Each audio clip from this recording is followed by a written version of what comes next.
Shoutout mga kakalkal, welcome to our YouTube. Ayan, tapos na po tayo sa ating bakasyon. So, balik kalkalan na ulit tayo. Papahinga lang ako, galing ako sa mahabang bayahe kagabi. Bicol to Manila. So, nandito tayo sa cheap hotel, motel.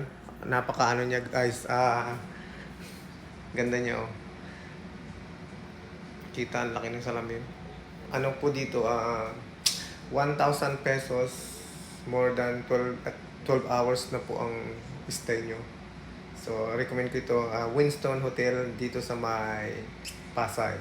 So, kung kayo ay gagaling sa ibang lugar, pupunta kayo ng biyahe ng ibang bansa, dito muna kayo mag-check-in para malapit lang ito sa airport, mga siguro 20 minutes.